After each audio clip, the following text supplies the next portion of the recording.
Good afternoon, folks, and welcome to our virtual Skill Futures workshop, Lean Canvases and Business Planning for STEAM, hosted by Skills Canada, Newfoundland and Labrador, and facilitated by the Canadian Robotics League. Thank you all so much for registering and attending today's event. We hope that by the end of this hour, you feel more prepared to incorporate creative business plans to increase STEAM initiatives in your organization and your own personal clubs or teams.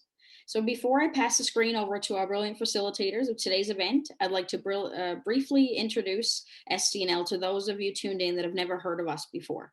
Skills Canada, Newfoundland and Labrador is a nonprofit organization that encourages and promotes skilled trades and technology careers as a viable career option through experiential learning opportunities like the Skilled Futures Workshop. Along with our programming, STNL offers a wide range of competition areas for youth in our province to compete in and showcase their skill sets and pursue their passions. At our intermediate level, we offer a competition area called First Lego Robotics. And at the provincial level, we offer a competition area called Mobile Robotics. So we are really happy to be hosting an event today revolving around this career field. My name is Jess, and I'm the Diversity Project Coordinator with Skills Canada, Newfoundland and Labrador. I work within the organization to help expand its existing programming to be more inclusive for diverse communities, as well as create and deliver new content for these communities that are directly related to their career passions, while also helping eliminate barriers they face when accessing career exploration opportunities. Before we begin, I'd like to kindly ask the audience to please keep yourselves muted while the workshop is occurring. You are more than welcome to put any questions you may have in the chat box, and we'll be sure to get to them at the end. Also, a gentle reminder that this event is being recorded for anyone who may wish to have their cameras on. I will now pass the screen over to the president and founder of the Canadian Robotics League, who is going to introduce the organization. Colby, the floor is yours. Thank you, Jess, and welcome to everybody to our presentation, and welcome to our partnership with the Canadian Robotics League and Skills Canada and Skills Futures. I'm Colby Pryor, the founder and president of this organization, and our mission is to provide universal access to STEAM education through robotics competition, education, as well as learning. And we like to do workshops like this as well to help grow STEAM here in our province. We're really glad to be working with Skills Canada, and we're really glad to be working with the general public and helping grow their STEAM knowledge. And if you have any questions regarding the CRL or regarding any of the workshops or opportunities that we have within the CRL, I will be at the end of the presentation for any questions. And I'm glad to be here along with Johan, one of our volunteers who will be presenting today. He is an entrepreneur like myself, and we are here to help you grow your knowledge in the fields of business planning along with STEAM. So with that being said, I'd like to turn it over to Johan, and we'll go from there. Okay, awesome. Thank you very much for the intro, Colby. And thank you very much to Skills Canada. So my name is Johan, and I am a fourth-year computer science student. Today, I'll be presenting you how to properly plan for business, how to properly plan for STEAM initiatives. So I'll begin by sharing my presentation. Okay, can everybody see my screen? Yep, looks good to me, Johan. Awesome. Thank you, Looks Jess. good. All right, so business planning for STEAM initiatives. The primary question that we're going to be answering is, do I even need a business canvas? Have you heard what is a business canvas? We'll dive into these questions as we go. And yes, this is an intro of the Canadian Robotics League. This is my first workshop. I met Colby when he reached out to me through LinkedIn. I was excited by the mission he proposed through his organization, which is to expand STEAM education around the province and eventually Canada. I decided to join the CRL because, as Richard Feynman said, one of the famous physicists said, if you want to master something, then you need to teach it. So without that said, I'll read the mission of the Canadian Robotics League, which is to provide universal access to STEAM. One question to the audience is do everybody know what's STEAM? Are you guys clear on what's STEAM? Don't be shy. So, well, I suppose I'll give an intro to STEAM. So STEAM is an acronym that means science, technology, engineering, art, and and mathematics. Those are the sciences that we are actually trying to teach other people. And this workshop will be about planning and how to properly design your objectives so that they fit into this bigger mission of expanding STEAM. So some things to discuss here is the fundamental premises, because in business you have to rely on some, as this says, fundamental premises for you to actually go on and generate the proper business plan and ideas. So we're going to be talking about idea generation, the problem, who is the problem that we're trying to solve, or and who is it the solution that we're going to be giving to, and intro to canvases, an example, and a conclusion. So let's get into the fundamental premises. The first fundamental premises you will have to answer is know the end goal. So what do I mean by the end goal? Whatever you do needs to have a goal. It needs to solve a problem. And obviously, if you're planning to get into business, what I gotten to learn is that money might be a motivation factor, or perhaps philanthropy, or solving a problem, as I was saying. But it is important for you to actually understand what's the primary goal that you're trying to solve. Then the other premise is that listen to the market. In order for you to actually understand the problem and come up with a solution, you need to know and comprehend what is it that you're trying to solve. And the only way you're going to find out is by actually asking the market. This is done through a practice called customer discovery, in which you go and approach your potential customer and ask them open-ended questions. You don't want to be extremely specific. You don't want to fall into the trap of pitching your idea, because that won't give you valuable information. The third point is there's no correct answer. Whatever I'm saying here, just keep in mind that this is an opinion. This is done. This has been. This reflects my personal experience. Whatever you do will come up. Will depend to the entrepreneur basically. And the fourth point is fail fast and get up faster. In entrepreneurship, it is very important to always expect failure. Now you may be saying, why, wait a minute, but why would you expect failure? Doesn't that leave you to already fail? And I originally had that same thought, but as I continue to dive into entrepreneurship, I understood that the way you actually understand how to properly solve the problem is by trying and failing and seeing how what things led to such failure. And obviously, through that process, you'll gain a deeper understanding of your solution. And these are some tips that I managed to create and basically through my experience. So the best way to be in business is to be in business. What do I mean by this? I know right now it's kind of complicated to attend to do market research or market discovery. However, uh, forget about excuses. There's always options, such as webinar, online events, LinkedIn. LinkedIn is a very big platform that will probably become the number one way to show basically your resume. That's what I'm trying to say. LinkedIn. And LinkedIn offers you a great ability to network with other people who might be interested in the same industry as you. The other point that I would like to share is research about your problem. So, for example, the problem that I'm trying to solve is called food waste. And through research, I gotten to learn that 56% of all the food is wasted and lost in the Canadian food supply chain. So this means that more than half of all the food generated does not get to the end consumer. So this is a fundamental problem that costs around $50 billion each year, and that's why I'm hoping to address it. And the other point is plan and make yourself accountable for progress. By planning, you need to be very specific. You need to divide and modularize your goals.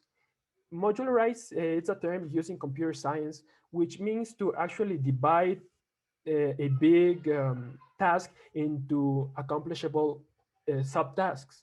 For example, if I have the goal to get to the moon, for example, my first task will be to actually design or create or manufacture a spaceship, right? So that's what I mean by modularizing your goals. And then the way I go, and this is personal experience, I usually divide my goals in weekly, daily, weekly, and monthly periods. What to avoid? In general, you should try to avoid over engineering your solution at the start. You don't want to create something that will solve the problem right away. You want to start something that will attract potential investors, or that at least will show that the idea it works. So this is called a minimum viable product, an MVP, and this will show people basically succinctly your idea. And also, you should try to avoid not sharing your idea. In the past, I've fallen trap into this by saying, no, if I share my idea, then probably somebody will take my idea, and yes, then I'm screwed in a way. But this is actually not the case, because nobody will be able to implement the idea the way you have it in your mind. And if somebody is able to, then most likely the idea was is destined to fail, because somebody has better skills and better knowledge to actually implement the idea. So as I said it in the past, this relates back to the premise, to the fundamental premise, which is expect failure. For example, as I was saying, I'm currently working on a food waste solution, and my idea is to develop an Internet of Things weighing scale. Through this, I'll be able to actually provide real-time portion tracking to restaurants. And yes, feedback with feedback, the idea only gets better. Overspending, yes, you don't want to overspend your resources, your money, your time on idea that you don't know if it's going to work or not. So relating back to the first point of over engineering, just focus on developing the minimum viable product at the start. Then if this is proven that it will work, then you can go ahead and add the other functionalities. So the canvas that we're going to be talking about is the lean canvas. So what is it opposite to? It's opposite to a business plan. A business plan is a long document composed of 4 or more pages in which explains the financial components and corporate components of your business. At the beginning, you want to avoid this because this does not give you agility. It doesn't allow you to move fast, because at the end of the day, a startup, the unfair advantage of a startup is that it can move really fast. It can actually, yeah, it can if it can actually pivot, while a big business cannot do it with such very easily. Yes. So primarily this canvas is built on the premise that you need to offer a unique value to your customer. So what does this mean? You need to offer a way to uniquely solve the problem they are looking to address. For example, relating back to what I was saying about food waste, in restaurants, most of the waste that is generated is due to inaccurate forecasting. Restaurants do not order the right amount. So the way I have stated my unique value proposition is reduce costs, reduce waste through accurate portion control tracking. And yes, this one element that this canvas has is an unfair advantage section, which you can see here is next to the unique value proposition.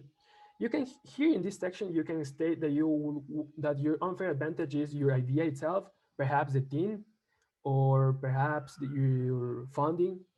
It's up to you. We'll work on an example so you get to see. And don't forget that the lean canvas is very iterative. You want to keep working on it time and after time and after time. It's not something that you do it once and then you forget it, because this will allow you to gain deeper understanding of your business in general, of your startup. And a different canvas that also exists is called a business model canvas. In common to the lean canvas, it also shares the unique value proposition, which is here. However, here is differently because it focuses on customer relations and how you identify the pain points.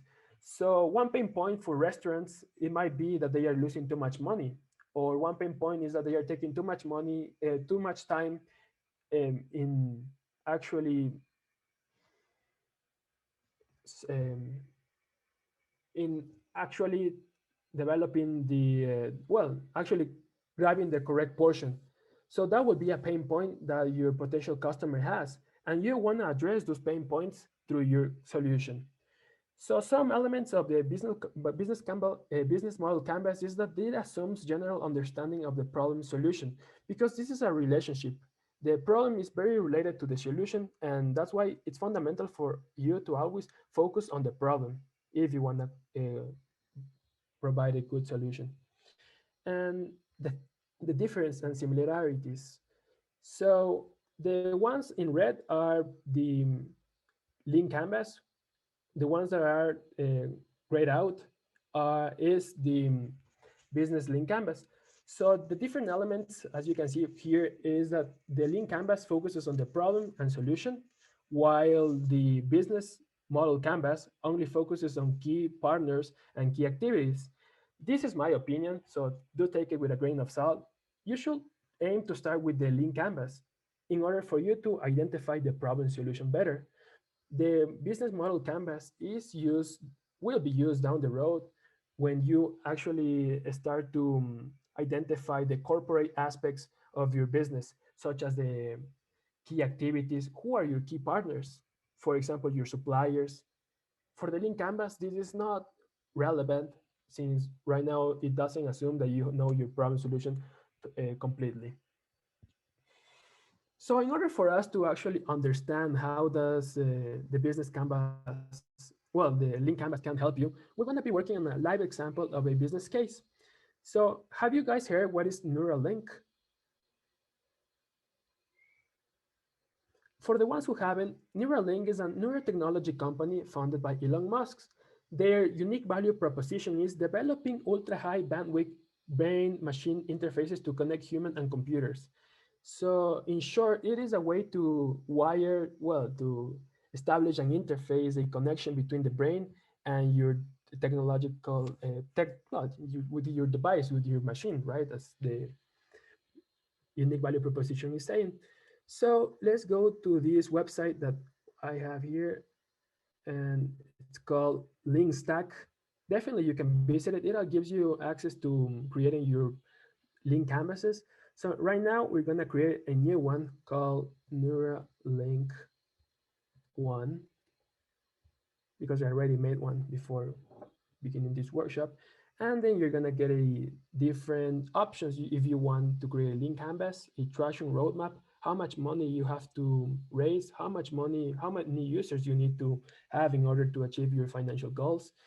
And yes, for the moment right now, we'll only be focusing on link canvas. With the link canvas, you should always try to start with the customer segment. Just to make sure everybody can see my screen, right? Yeah, we can see it. good. Awesome. Okay, so what I said about Neuralink, it's a service that will allow people to connect their brains with a machine. So the customer segment, who is this solution for? I would say that most people who are gonna adopt this solution are teens and possibly young adults. I wouldn't say uh, elderly people because their way of that they have lived is not very compatible to to Neuralink's vision of connecting yourself with a computer. So this is my take on the customer segment. Then as you continue to add another elements, you want to get more specific. So basically you go from the general to the specific. So I would say that perhaps my customer segment is university students. So then I can be tracked, then I can give or design the solution to them. You also have to identify who are your early adopters. Perhaps your early adopters are computer science students, right? We're very interested in connecting ourselves with computers. Yes, computer science students. Then you take on the problem. So what is the problem that we're trying to address with this solution? So in general, we're trying to create an interface for the brain so that it can communicate with technological devices. So what does this mean? Basically, they are trying to allow your thoughts to reflect, to be reflected on machine instructions, right? So that will be the general problem. However, if you come visit the Neuralink website, it says breakthrough technology for the brain. And here in the contact about us page, they have a really good information of why they are actually coming up with this solution. So where is it? The technology that will have expanded abilities. Well, I don't know if it's here, but in short, where is it? Yes. They are also trying to help paralyzed people who have people with special needs, so that they are able to again move their limbs or speak. For example, if you think of Stephen Hawking, he in a way managed to speak through through the machine he created. So in a way, the Neuralink is also actually also trying to give this solve this problem, which is help people.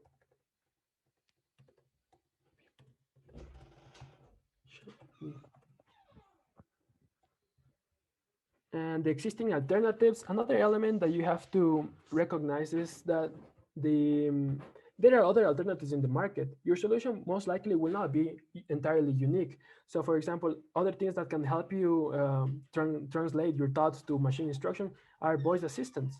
For example, think of Siri. Assistant, right? Siri. And then we move to the revenue stream. How are we planning to make money? What I found very interesting is that here it does the algorithm to implement this neural this link canvas is not jumping from problem to solution. Actually, it goes from problem to revenue stream. Why we do this? It's possibly because once you have the problem, the solution is not very important. There's this quote that I'm very advocate of. It says, fall in love with the problem, not with the solution.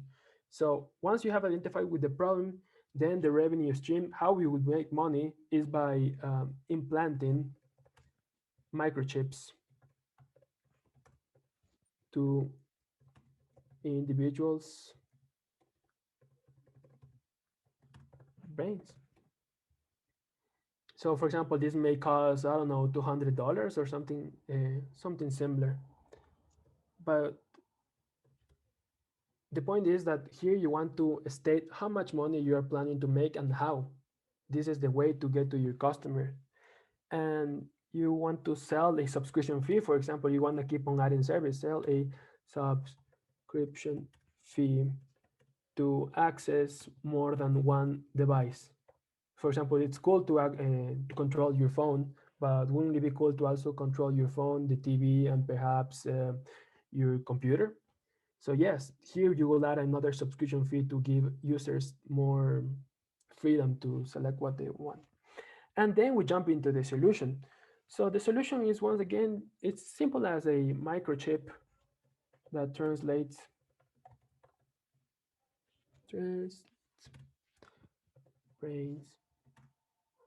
wave frequencies.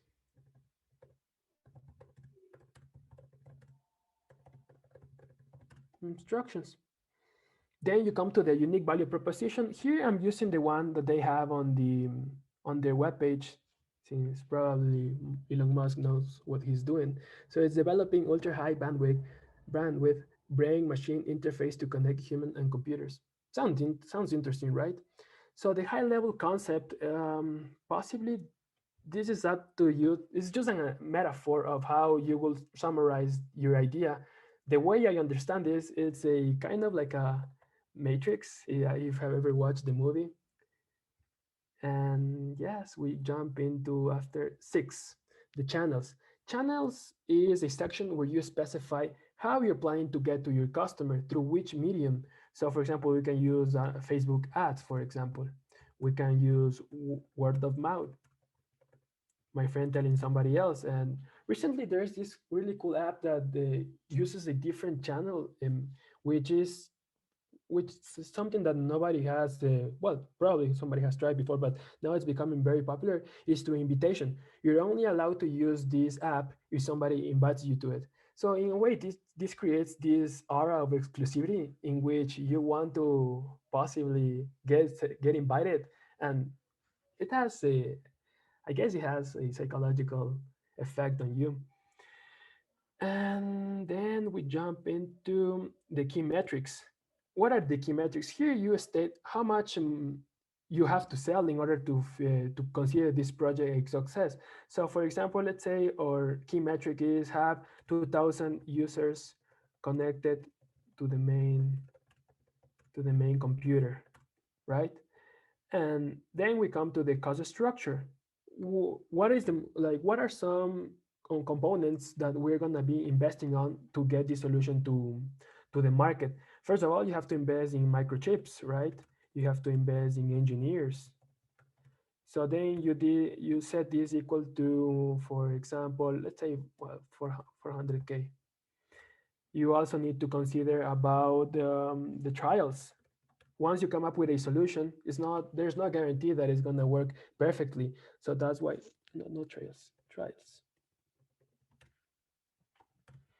So as I was saying, once you come up with a solution, there's no guarantee that it's going to work perfectly. So that's why you're going to keep on iterating and strengthening your solution. So let's say we estimate that this will take 200K.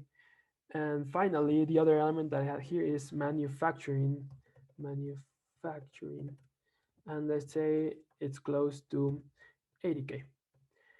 And finally, you come here to your unfair advantage. What sets you different from other teams or other people who might be or who might want to implement this idea? So, for example, in the case of Elon Musk, obviously we're talking his billions of dollars, right? So that's definitely a competitive and unfair advantage. Also, a team of individuals, since they are probably hiring the best engineers, the best scientists in the world to come up with such ambitious plan. Yeah, this is basically how you fill a lean canvas.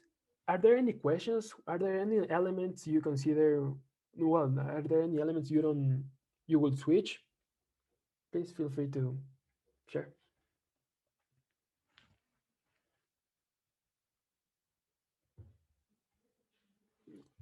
Awesome. So I think we have no questions. So if everything is clear from here, we can get back to our presentation. And no, we're not done yet. And we come up with to the conclusion slide. So as a general rule, you always want to interact with customers. You want to ask their opinion. You want to further understand what's the problem. And don't assume that you know the solution if you have heard if you have heard the solution or if you have heard the problem from someone, because reality is not the same as the perception of somebody else's. So for a restaurant owner, they might have this problem, but for somebody else they might not have this problem. So that's why you want to keep talking to customers, finding out what's their main pain points. And yes, always know your pitch inside out. Practice and perfect it. This way, you will be able to express your vision, to express your company in words. And basically, this will allow you to bring more people, to possibly bring investors, and so on. And this is a very important point. Do remember this: modularize and separate concerns. For example, when I was coming up with this, with the prototype that I was working on for this startup that I'm working, I had a big trouble actually modularizing and separating concerns in a way that I wasn't able to separate the electrical engineering part with the computer science part. And that's why it took me so much time to go through this. I've been working on this for like a year, but probably if I would have applied this advice, I would have taken less time. And delivering on promises. As I said it, this is the way that I work. Possibly for others, it might be different, but for me, it helps me to actually set monthly, weekly, and daily goals. For example, each day I write down my 5 goals that I want to accomplish regarding this project, regarding this startup, and so on. Practice your problem solution relationship, relation, and this is the foundation of your business. If you identify the problem, then you can come up with the solution. It's not the other way around. You come up with the solution and then you try to solve the problem. You need to be very careful with this, because this can basically give you make you into the most successful companies if you tackle the problem that people are actually looking to pay for, or it can actually put you out of business. And always remember to identify your early adopters. Early adopters are people who are possibly outgoing. Maybe this is a generalization, but depends very much to your industry. For example, in the restaurant industry, my early adopters are not gonna be restaurant owners who have been working with the same methodology for all their lives. They are used to the status quo. My early adopters will be people who are looking to change the status quo, basically. And yes, this is the whole presentation. Once again, please visit this website, Link Stack, if you're planning to create a link canvas, and reach out to my LinkedIn or any of our websites, and we will be glad to help you. Thank you very much.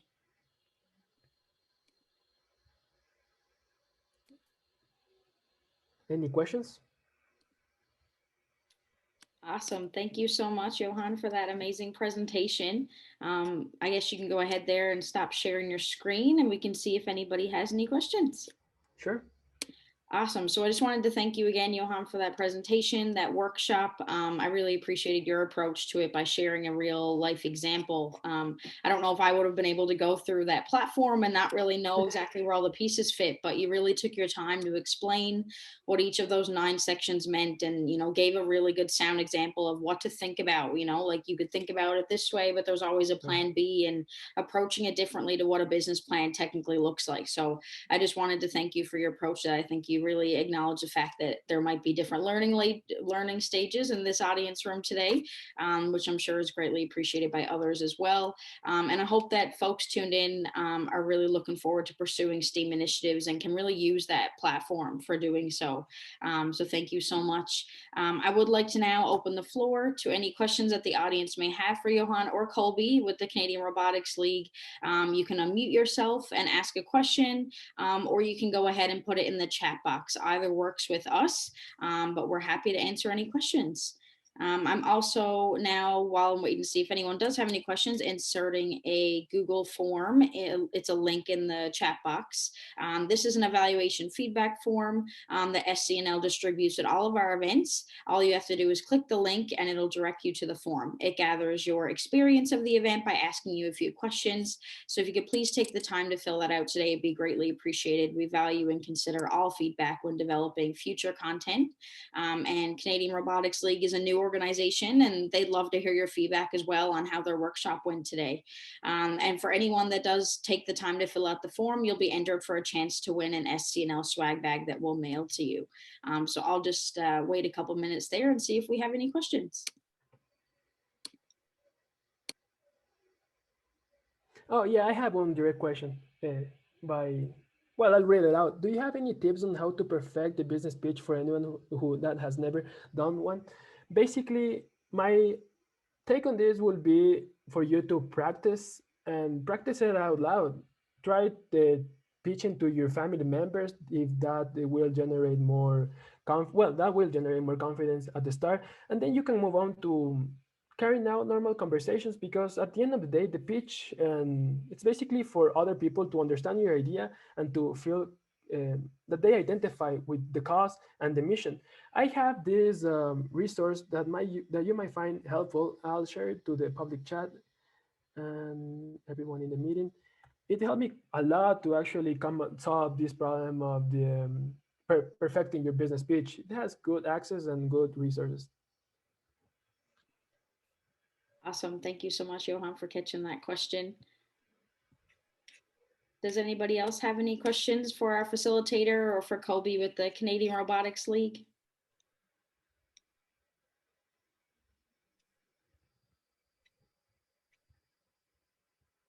Okay, well, I think we're all good. If anyone does have any questions, of course, feel free to reach out to Skills Canada, Newfoundland and Labrador, or Johan or Colby with the Canadian Robotics League. So that does conclude our virtual workshop, which is really exciting. We were very excited to host this event and to really support the CRL in this workshop. I want to thank Johan and Colby with the Canadian Robotics League so much for participating today, and to the audience for taking the time to tune in. I hope that after today you feel ready and excited to incorporate STEAM into your organization organizations, and it is definitely a leading area in the robotics industry right now. I'd also like to thank the provincial government for their support. Without their support, events like this would not be possible. So stay safe, everyone. Of course, feel free to reach out to our organizations if you'd like to have any questions, or if you'd like to participate in any future programming. So take care, everybody. Thank you so much.